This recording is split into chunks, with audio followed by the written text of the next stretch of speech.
There are 5 stages to building business value and personal wealth. So you want to identify, protect, grow, harvest, and manage. Now, we've previously talked about identifying the value of your business, and if you haven't seen that video, I'll drop a link in the description or in the comments below. So I'm Chris Alman, and I'm here to get you equipped to exit.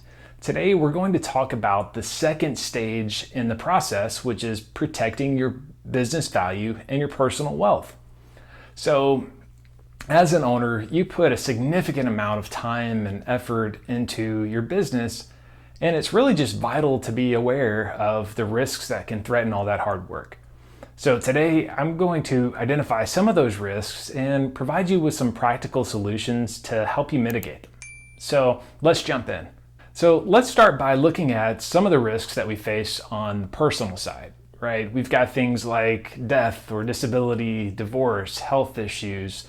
There's accidents and tragedies that can sometimes just upset our entire lives. And most of these things they're really just unavoidable, right? They just happen to us. So how do we mitigate the impact that they have, and how do we just lower our chances of those things having a significant impact on our business? Well, there are 2 main components to consider. And the first is to create an estate plan, having a comprehensive estate plan done. So you may need to have a will, possibly a trust or powers of attorney. And the estate plan isn't just there in case you die, although it certainly adds a tremendous amount of value in that circumstance, but it really also helps put people in place that can help make decisions for you if you're in that situation where you can't. The next thing to consider is, investing in disability and life insurance. So although we're never hoping that we're going to have to use one of these types of policies, if you do put one in place, it really just adds a tremendous amount of security to you and your family, because now you've got something that can protect you if you were severely injured or if you get sick, and if you have cancer or something like that. These things happen unexpectedly, but if you have the right policy in place, you can really just ensure that you have the income and that you have the money, the wealth for your family to be taken care of if something happens to you. So there's tons of different types of life insurance out there, and it's really important to work with a trusted advisor to determine what exactly you need. That way you don't go out and buy a policy that's not going to be right for you. So next, let's talk about some of the financial risks that we face, right? So on your personal financial side, you've got market volatility, you have a lack of diversification in your portfolio, you have your personal loans and the debt that you carry and personal lawsuits. Then you have loss of earning power and potentially even long-term care if you're at that stage.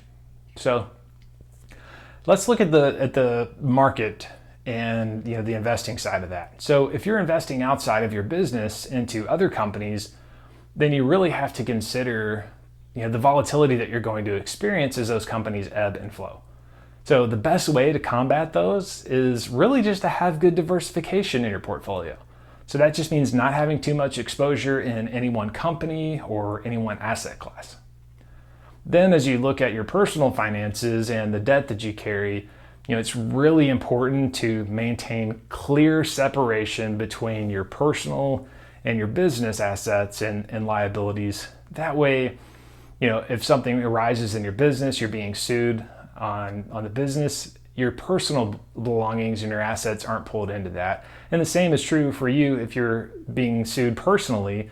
Your business isn't going to have to absorb some of those potential liabilities. So you also want to prepare for a personal loss of earning potential, right? If you're not able to work, or if something happens and you have long-term care needs, then that's where that disability and long-term care insurance can really have a huge impact, just making sure you have income to meet your needs. And finally, let's talk about some of the issues that we face on the business side, right? So you've got customer-related risks. You have business interruptions and economic downturns. You may have partner disagreements. There's even safety and environmental concerns that you might face. You might have technological breakdowns with your systems, or maybe your business is just too dependent on you as the owner. There's also data breaches and compliance and legal issues, and then not to mention they have the burden of carrying debt. So all of these different types of risks pose significant threats to your business.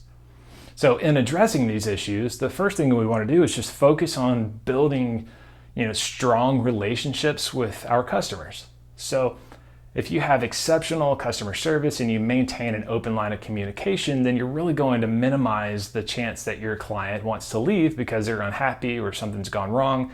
They're going to feel much more comfortable talking to you about it and working it out. So, the next thing is just having a comprehensive continuity plan, right? Having systems in place, identify those potential disruptions that you have and make a plan for those. Establish backup systems and document your processes so that if someone else needs to step in to help because you're out for some reason, you can. They can just walk right into it and know what to do. And lastly, just seeking legal advice, right? Making sure that you have the right compliance pieces in place, that you're following all the regulations that are required, because those things are constantly changing. And if you hire a good attorney to work with you to develop those processes so that you don't run afoul, then you're really just setting yourself up to avoid those issues. So before we wrap up today, I just want to ask you, how seriously are you taking the risks that may affect your business value and your personal wealth?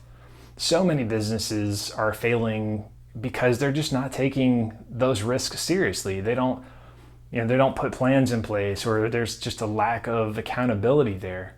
So I'd encourage you to schedule a free strategy call with me. I'd love to talk with you and just really see, what risks you have in your business and how you might address those, and maybe what your next steps are going forward. So as always, I appreciate you watching. I look forward to talking with you soon.